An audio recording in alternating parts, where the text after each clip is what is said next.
What's on your bucket list? My bucket list? My bucket list? A bucket list? Oh, boy, let's see. I want to ride a donkey down the Grand Canyon. I think that would be a fun adventure. I want to break a law. I would like to see $1 million. I want to touch it. I want to bathe in it. I want to be in a Fast and Furious movie. Be a movie star. I'd like to make a big Hollywood movie one day with Michael B. Jordan and David Boreanaz. I want to meet Will Ferrell, Bette Midler, Jackie Chan, Yoko Ono. I've always wanted to build a time machine. Touch lava. touch a polar bear, Touch a shark. Get locked in a cage with every big cat. Get as close to the animals as I can, but not die. I really want to go to Korea and get tattooed. tea in China. Tea ceremony in Japan, parasailing in Peru. Go to space. I want to go to London to visit Amy Winehouse's grave. And drive on the wrong side of the road. trying to put a piece of gum on all of the world wonders. I want to own my own business. Want to buy a house? I want to get married. Yeah, I would love to get married. Having kids. That'd be dope. Like have 2 minions of me. I want to have a cat room in my house. I want to own an otter. His name would be Felix. Do a crazy stunt, like maybe like jumping out of a car. Fly like a jet fighter. Go fast. Run a marathon. I do want to climb a mountain, but I don't want to actually climb. I just want to appear at the top because I've seen people climb mountains and that shit's not for me. I've never really thought about this. I really scared of my mortality, so I never think about well, what if I die? I don't want to die. Is that an option? Does it have to be? Well, welcome everybody. We're so delighted that you're here for week 2 of Bucket List. And I don't know, as you were listening to those responses of the people, like what's on your bucket list, did any of those resonate with you? Does anybody want to climb a mountain, but you don't really want to climb the mountain, you just want to be on top of the mountain? I don't know. Anybody want an otter? You want to name him Felix? I don't think so. Anybody want to bathe in $1 million? Probably not. What were some of the other ones that jumped out to you? I don't know. A bunch of them jumped out at me. The one about breaking the law. Yeah. Anybody want to break the law? Any of our campuses participating here? How many of you broke the law on the way to church today already? You already broke the law. Come on. You all did. I know you did. We all break the law. We all speed. Yeah. It was actually the last couple of responses that I just want to highlight for you because I think we all can relate to them, can't we? I mean, if it was possible for us to put on our bucket list that we don't want to die, my guess is you'd put that on your bucket list, right? The reality of our mortality is kind of sobering, isn't it? The truth is we don't want to die. And that last guy, hey, can I put on my bucket list that I don't want to die? Is that okay? And of course, the answer is you can put that in your bucket list, but you're still going to die. I hate to be the bearer of bad news, but come he slow or come he fast, it is but death who comes at last. Yeah, Walter Scott, 1808, said the words, in these words right here, come he slow or come he fast, it is but death who comes at last. These words right here is what moved us and motivated us to put this series called Bucket List together. Because the truth is, the clock is ticking. And the truth is, we all have a bucket list. There are all things on your list and my list that we want to check off before we check out of planet Earth. And as I mentioned last weekend, one of my problems with my bucket list is they're all good things. They're things like what you put on your bucket list. I want to go to exotic places. I want to do things outside the box. But the problem I have is I sometimes aim too low. I don't put things into my bucket list, things on my list that are kind of profound, that are significant, that are weighty. And the other problem I have, and maybe you have this problem as well, is there's no sense of urgency in getting those things checked off the list. Why? Because we assume we have all the time in the world. So that is why we're doing this series, and that leads me to today's whopper of a question. Are you ready, Crossroads Church, for a whopper of a question? Are you ready? All right, take a deep breath and let it out, because here, my friends, is the whopper of the question today. If you were going to die tonight, who would you want to get together with, and what would you want to say to them? Pastor Phil, can we talk about something else? Nope. Doors are locked at all of our campuses. Nobody's leaving. Game hasn't started yet. If you are going to die tonight, who would you want to get together with, And what would you want to say to them? Now, my guess is, as I ask that question to you, you probably thought of someone.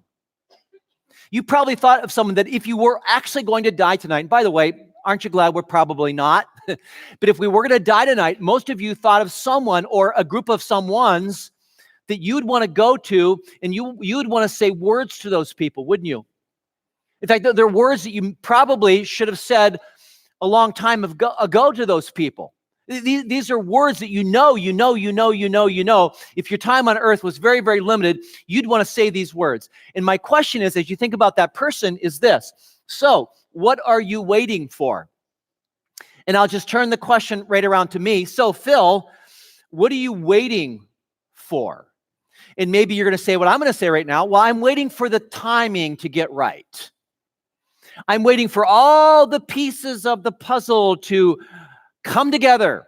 I'm waiting for it to get easier, to go to that person and to say words that need to be said. That's what I'm thinking.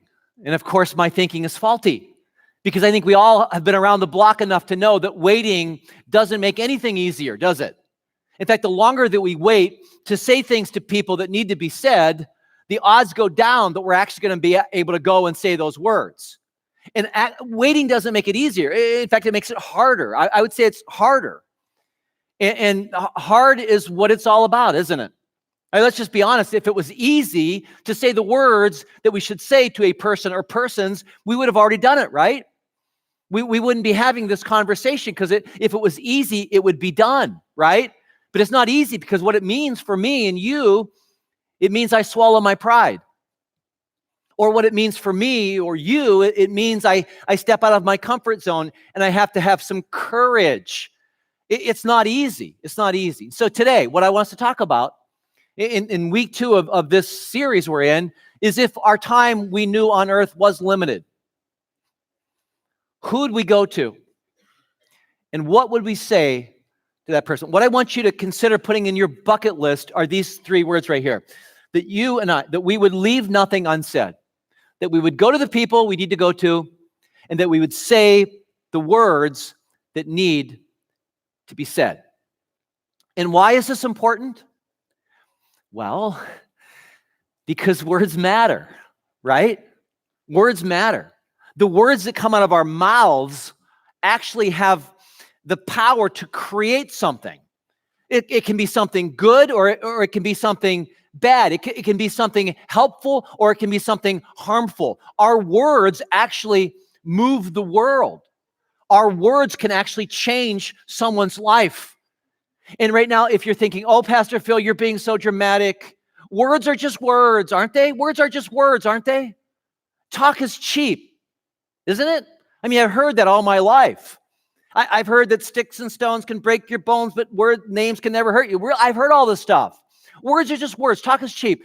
And yet I would bet you anything that most of us at our campuses right now, or those of you watching this on our YouTube channel, you would put your hand up right now and say, no. Words are not cheap. Now, words are not just words, because most of us have been on the receiving end of words that hurt us. I mean, if we right now pass the microphone around, you'd all be able to say, yeah, someone spoke careless words to me. Someone spoke hurtful words to me that to this very day I remember. And maybe those words were spoken to you accidentally, and maybe those words were spoken to you intentionally. But people have said things to you that have hurt you. Maybe you struggle with your weight. And you heard people over in this corner over here at school or at work or wherever it might be, they were making fat people jokes. And they're all laughing and giggling and have a good time. And it wasn't a good time for you at all. In fact, that laughter pierced you, your very heart. Or maybe for you, in a moment of anger, you're a married person, in a moment of anger, your husband or your wife looked you in the eye and said, I wish I had never married you.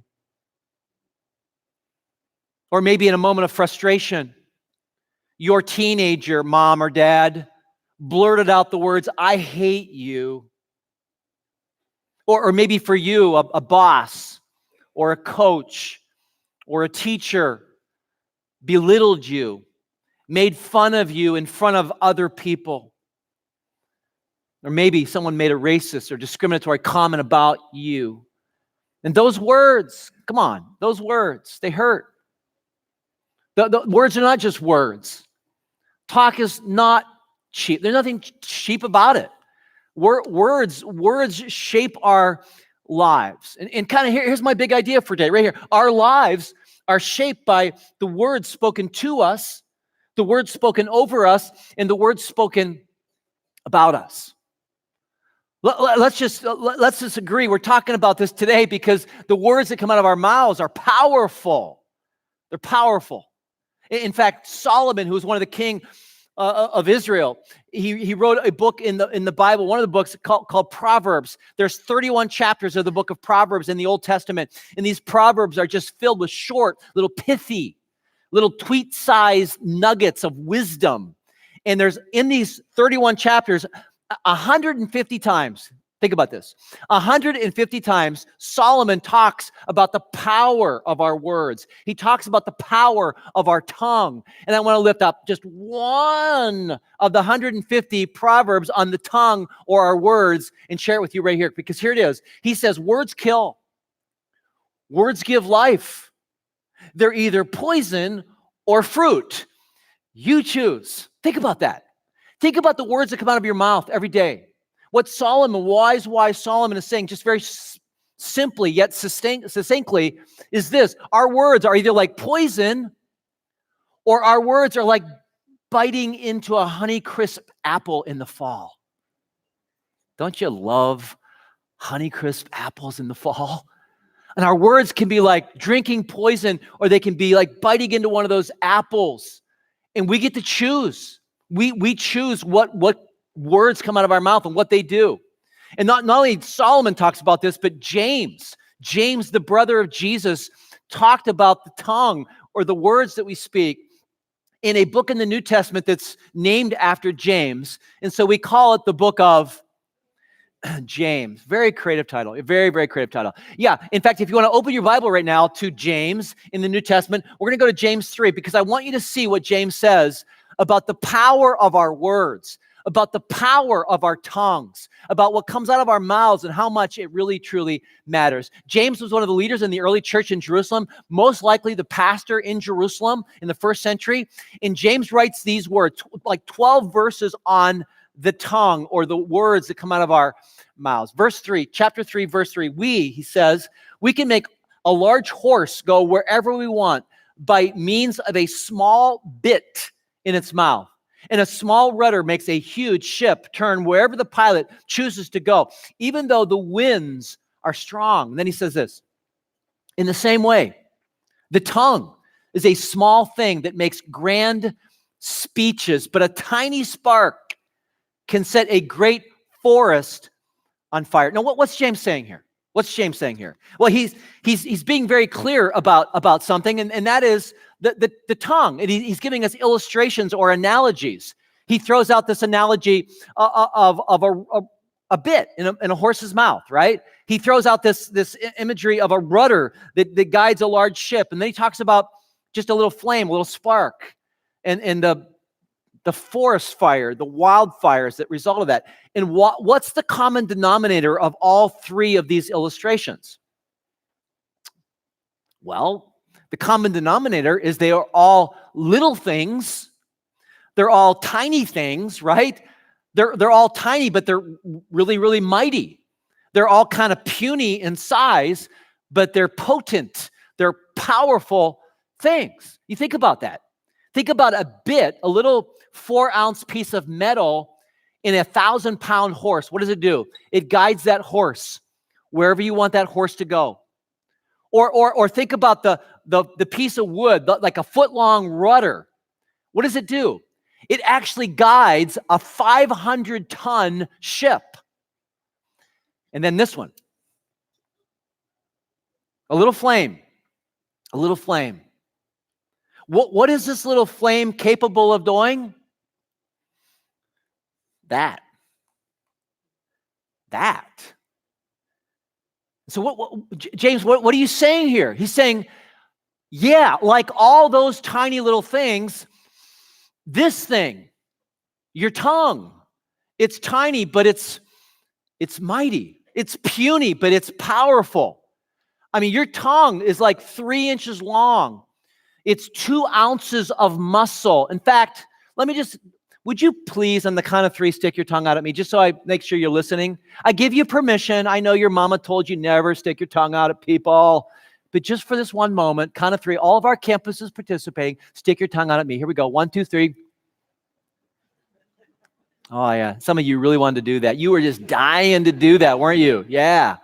That muscle, by the way, there's actually 8 muscles in your tongue. 8 muscles in your tongue. And by the way, that muscle right there is the only muscle that never gets tired. And some of you know this, don't you? Because you know people who just use that muscle over. Quit looking at them. Don't look at them. Look at me. Look at me. Look at me. They keep using that muscle over and over and over and over and over. It never gets tired, does it? Yeah. And what James is saying is that little muscle, that little 2-ounce slab of muscle, the most used muscle in your body, yet the least controlled muscle in your body. He's saying it's tiny, but it's mighty. That little tongue of yours, it can do great things, or that little tongue can form words that do great damage. And then just to pound the point home, look what James says next in chapter 3, verse 6. He says, and among all the parts of the body, think of all the different parts of the body, he says, the tongue is a flame of fire. It is a whole world of wickedness, corrupting your entire body. James, wait a minute. How does my tongue corrupt my entire body? I don't get it, James. Keep going here, buddy. Come on, what are you talking about? It can set your whole life on fire, for it is set on fire by hell itself. It is restless. It's evil. It's full of deadly poison. Okay, James, is talk cheap? James, are words just words? What do you think James would say? He'd shake his head and say, not even close. Not even close. Now, what's this whole thing about your tongue corrupting your entire body? What does that mean? What does it mean? How can your tongue ruin your entire body? Well, I'll tell you. Because right now, in this little microphone right here, by the way, this is not a growth out of my cheek. This is actually a microphone here that I do take off when I go home, by the way. Yeah. Into this little microphone right now, I could say words. I could say words that were said to me in confidentiality in my office by people at Crossroads. I could say words about people that would literally destroy their lives. I could do it right now. I could say words right now that would destroy someone in this church. I'm not going to do it, but I could.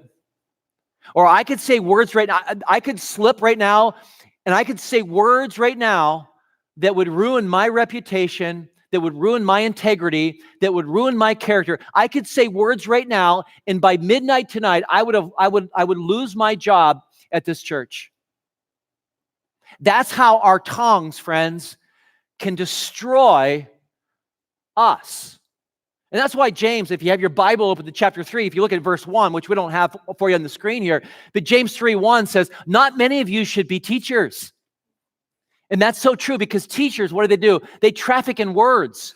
So don't be a teacher, because you may slip up and say something that you just shouldn't say, which is what I'm thinking about right now. And I kind of want to just stop right now, but I'm not going to, but I could. And the other thing about words is this. Once you say them, you can't what? You can't retrieve them. Have you ever like been talking to somebody and something comes out of your mouth and you go, oh, stupid, stupid, stupid, stupid? Have you ever said something and you immediately wanted to do this? Like you immediately wish there was a rewind button? Have you ever done that? I have. You want to hear a couple of mine? I'm only going to give you 2. I've got many, because I talk for a living, and it's a curse and it's a blessing. I'll give you an example. Jane. So where's Jeff been? Jane. Jeff, Pastor Phil, Jeff died last year. Phil. Oh, Yeah, I did his funeral, didn't I?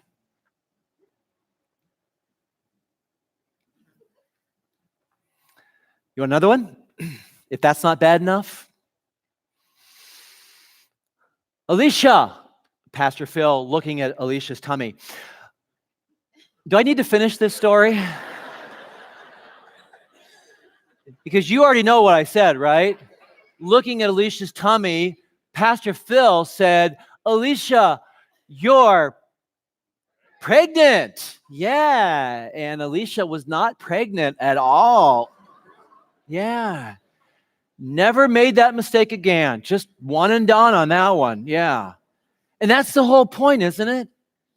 Hey, we can't retrieve it. It's like a tube of toothpaste. Once you squeeze out the toothpaste, you can't get it back in the tube, can you?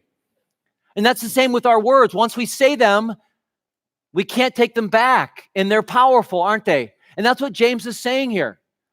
In fact, let me just go back to the point again. Our lives are shaped by the words spoken to us, over us, and about us. And because our time on earth is short, because of the reality of our mortality, because words matter, because words can change a person's life, good or bad, let's go back again. Let's go back to our bucket list. What has been, here it is, what has been unsaid that needs to be said? Let's go back and talk about it again. Let's go back to our tongues and our words and ask, who are the people in our circle of influence that we need to go to, that we need to have a sense of urgency to go to that person and speak words, life-giving, life-altering words. Who is that person that we need to go to? And what is it that you need to say?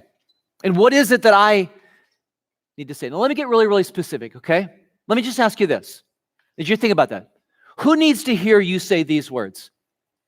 Please forgive me. Who in your family? Who at your school? Who ex-friend? Who needs to hear you say the words, please forgive me? And who needs to hear you say these words, I love you? And who needs to hear you say these 4 words, I believe in you? You put those words together, and here they are. Please forgive me. I love you. I believe in you. Add them up, and you get this many words right here. You get 10 words. And I believe that those 10 words could literally change our world. Those 10 words could literally change a family. Those 10 words could literally change a school or a workplace. Those 10 words could change a marriage. Those 10 words could change a human being. Can you imagine what our world would be like if our world majored on these words? Can you imagine what our world would be like if these words were repeated over and over and over again? Instead of the words that you hear out there that are so toxic, can you imagine what our world would be like? Our homes would be like, our schools would be like, our neighborhoods would be like, our workplaces would be like, if these were the words that people said. Can you imagine? Tom Stoppard wrote these words here. He said, words can build bridges across incomprehension and chaos. He says, I don't think that writers are sacred, but words are. They deserve respect. If you can get the right ones, listen, if you get the right ones in the right order, you can nudge the world a little. That's so true. If we can get the right words coming out of our mouth in the right order, we can nudge the world a little bit. And here's what I know. There's somebody in your world, there's somebody in your circle that you can and you need to nudge with your words. There's somebody out there, I know there is. Through your life-giving, life-altering words, you can nudge them in a good direction. So who is that? I still remember back to 1979. I was a business major graduating from Bethel, And I still remember the chairman of that department, Professor Bob Weaver, who pulled me aside and he looked me in the eye and he said, I believe God has something bigger for you. It's like, what? I believe God has something bigger for you than you going into the marketplace, than you being a business person, that you just making a lot of money. Not that there's anything wrong with any of those things, but I believe that God has something bigger for you. And then this 2-minute conversation, he said these words. He said, I believe in you. I believe in you. I believe in you. And that 2-minute conversation and those 4 words, what they did is they completely changed the trajectory of my life. And I know, I would not be up here right now speaking words to you from God's word had Bob Weaver not stopped me and just said those simple words to me. I believe in you. So I want to ask you, who do you know right now that needs to hear those words? Who needs to hear you say, I believe in you? God has something. God has something big in store for you. Don't settle. Don't give up. Because I believe in you. Who needs to hear those words? Because I'm telling you right now, those simple words can change someone's life. Or who needs to hear these words? I love you. Who needs to hear those words? Kids, teenagers, let me tell you who needs to hear those words. Your mom or your dad does. And I know they drive you nuts. I know your mom or your dad are far from perfect, but they need you to look them in the eye, make sure they're sitting down so they don't fall over. But they need you to look them in the eye and say the words, I love you. You know who else needs to hear those words if you're a married person? Your spouse does. Your husband or your wife needs to hear those words. And I know, well, Pastor Phil, I told her I loved her 25 years ago when we got married. And if anything changes, I'll tell her again. I know. But maybe, just maybe, she needs to hear the words again. And I know, for 25 years, I washed his clothes, cooked his meals, cleaned his house. I saw Fiddler on the Roof too. Yeah, I know. But maybe he needs to hear. Maybe he needs to hear you say the words, I love you. One more, and we'll get back to this one next weekend. But who needs to hear the words, I'm sorry, forgive me? My guess is in some of your homes, there's turmoil going on. There's conflict going on. There's some of this going on. Walls have been built because things have been said that shouldn't have been said, or things have been done that shouldn't have been done. And because of that, it doesn't feel good right now. And this whole thing just, you don't even want to go home sometimes because of the mess.